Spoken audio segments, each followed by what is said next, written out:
Nice to see everybody here. Nice to see you guys here. Thank you. Thank you. Nice to meet you here. How you feeling? Pretty good. Pretty good. Jet lag from the trip from Ireland yesterday? Yeah, that wasn't too long, but we came from Austin yesterday, like early in the morning. Okay. Yesterday. So that is fucking us up a bit. We haven't slept a full night in like 3 nights. But I'm guessing being a Norwegian band, but living and working a lot in the States, and of course, I guess, you know, the world is your playing field, you must be really used to being constantly jet lagged. Yeah, we are, but it's not good. Do you have any tips on how to cure it? Do you have any special like tips or tricks?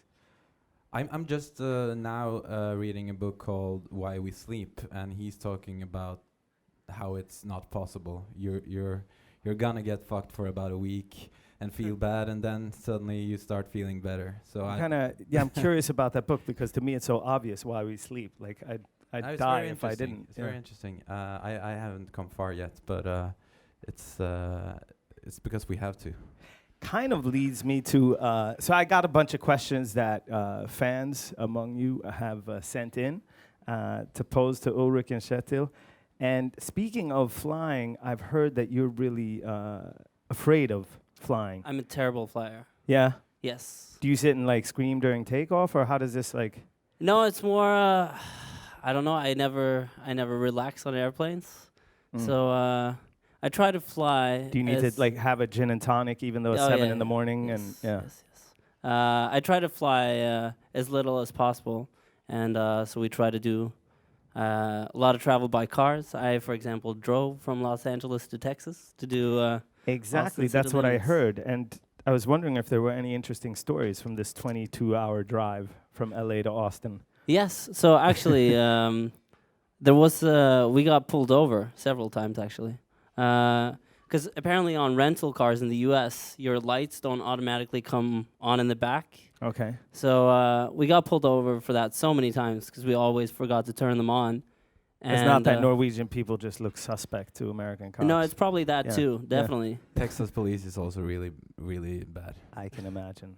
But then he pulled us over, saying, asking us if it was a rental car, because apparently we were not the first people to do that.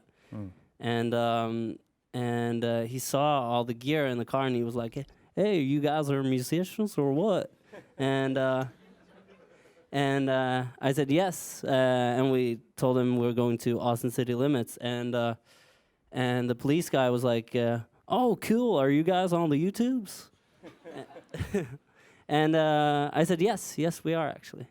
And Kevin, who I was driving with, told him, yeah, the guys are also on Spotify. And he just said, well, no, I'm not that fancy. I don't have any Spotify. But it's funny then being on a YouTube event, because then if you're watching Mr. Policeman, then hello. This is so meta. Well, obviously, you're making new fans along the way. Now, let's get to the music. You've had some awesome collaborations in the past, among others with Jenny Abramson, who I think is from Sweden. Do you have any like dream collaborators that you'd like to work with in the future? Good question. I mean, there are so many. I mean, you were one, and then that happened. So, nice. Thank you. Happy to hear that. But any more like, you know, I mean, I'm sure there's a bunch of like unreal ones. What do you say, Ulrik? I don't know from the top of my head. There's Jamie XX and a lot of like electronic producers that do Boards of Canada. I don't know, a lot of like people that I don't know really do a lot of collaborations, but like would just be fun to be in the studio with. Yeah. Tell me a little bit about how the songwriting process works for you guys. Is it always like, is it always one of the two of you who comes up with the first melody, or does it start with you sitting down by the piano, Kjetil, or how does it come about? It's always chaos. It's never the same, and every time we try to find out, like, okay, we nailed this now. We know how to make songs, and then a song happens another way, and you're like, oh, damn. So I think recently we've been doing a lot of collaborations that happen in the room. Before we used to do more production and then send out demos and get back a vocal from someone, but now it's or even play beats in the studio that you already worked on. But now it's way more just do stuff in the room, spur of the moment. Cool. A lot of these new songs was written on, like, we've done, like, invited our friends Bearson and Jerry Falk, who also lives around us in LA, and a few friends from Norway that we, like, have a really good time with. So we like lock ourselves in the house for 2-3 days, and last time we did it, we wrote like 5-6 new songs, and we did it around this time last year, and we wrote both big and little things at that camp, and a few others that's gonna get released. Also, It's Not This was also written like that same day.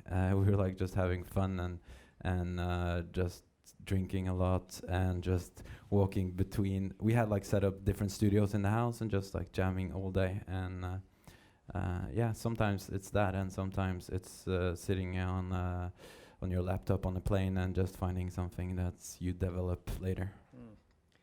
And a really exciting fact that I found out about you guys is that you're living in Dr. Dre's old house in LA, right? Yeah, we didn't That's know. crazy. We didn't know I've- before, like, the owners came over and they were showing their kids the house, and we were like, yeah, so this is where Dre used to be, and also like from the neighbors, they used to say that it was crazy when they were there. Yes, I was about to say, yeah. they must be like, oh, it doesn't smell as much as weed like it used to, but No, yeah, and it was apparently like when they took over the house, they had to like remove like traps in the floor and like 4 locks on each door, like wow, like traps sensors. in the No, floor. like That sounds traps, but interesting. like you step on the carpet and the alarm goes. Oh wow, Yeah, like booby carpet traps. alarms. Yeah. It's like Mr. Burns' house. Yeah, or it was something. like high security. But It's- there it's must not be some anymore. kind of vibe in the walls, though, I imagine. I mean, like, he must have made some music up in there. Yeah, probably. He apparently didn't live there for a long time, but he lived there like in from like 93 to 95 or something. Around that time is from what we've gathered. A lot of good music being Yeah. made at that time. Speaking of that, do you think, like, moving from Norway to LA has affected, like, what your sound sounds like what the songs sound like? I mean, it probably did, but I mean, to be honest, we hang out with more Norwegians in Norway than we ever did when we were in Norway, because we were traveling a lot more back and forth and around. Now we have like 5 Norwegian friends. They're the only one we see. Yeah. All right, so the crowd here is going to see you perform live in just a sec. Do you guys have any pre-gig rituals that you always do? I noticed you had time to like take a shower like 3 minutes before we got up here. Is that Yeah, something that so- always happens, Kjetil? No. But okay, so we live on a tour bus now. We don't have shower access. That's a luxury. And So it's like a courtesy to your fans, basically. Yeah, And to your band yeah. members. Yeah. and The YouTube showers are nice. yeah, Yeah. super nice showers here. Mm. Perfect. Something about Very much YouTube, man. recommend. All right, guys. And just last question. What kind of music do you listen to right now? Like outside of your own genre, what albums are you into right now? Or artists?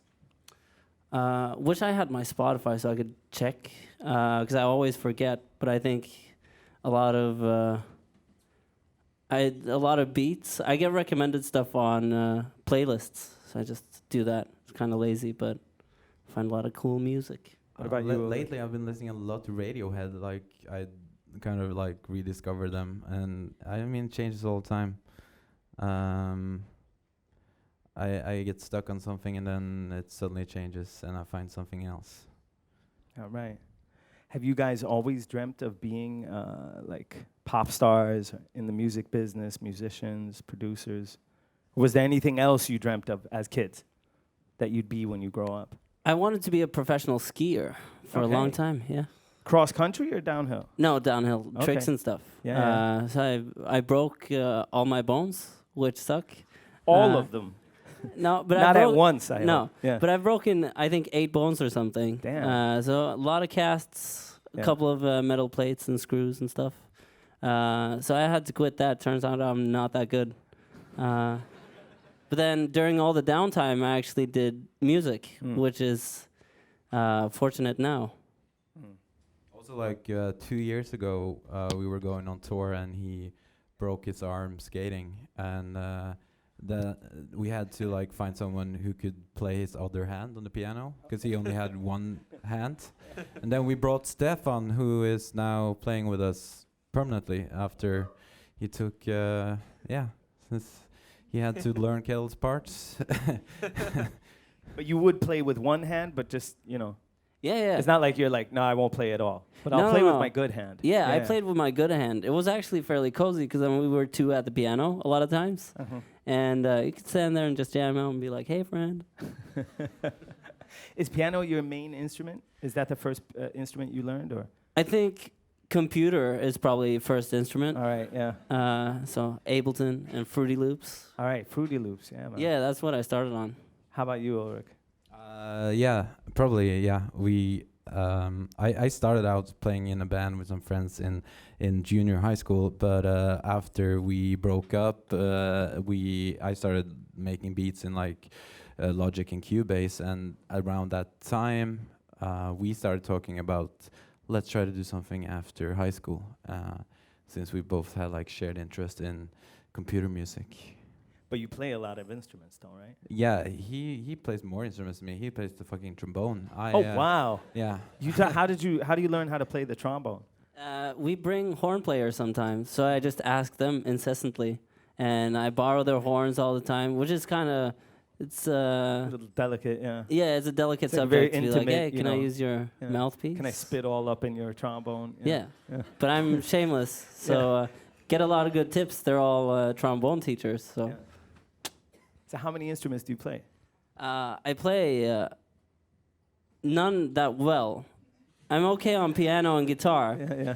and I can play the Norwegian national anthem on trumpet and trombone, but only in B flat, which is the easiest key. And that's not the actual key of the Norwegian anthem? I think you can change the key. It depends on whoever sings. You guys should remix it, man. Yeah, Yeah. get that remix. So what do you guys, this is the second stop on the tour? Yeah. Yeah. And so what can the fans expect to see on this upcoming tour, this gig here tonight? For this gig here tonight, we do a lot of jams at our house that are very informal, and people are allowed to play wrong notes. It's kind of foreshadowing for. Did you bring your trombone? No, I was supposed to bring my trumpet actually, but I forgot. But we will have Ulrich's lovely humming instead. But yeah, it's gonna be fun. We're gonna mess up a bit, but that's hopefully all fine with you guys. That's a part of it. I'm sure everybody here, just like myself, look forward to seeing and hearing you guys in just a little bit. Thank you. Thank you. Thank you.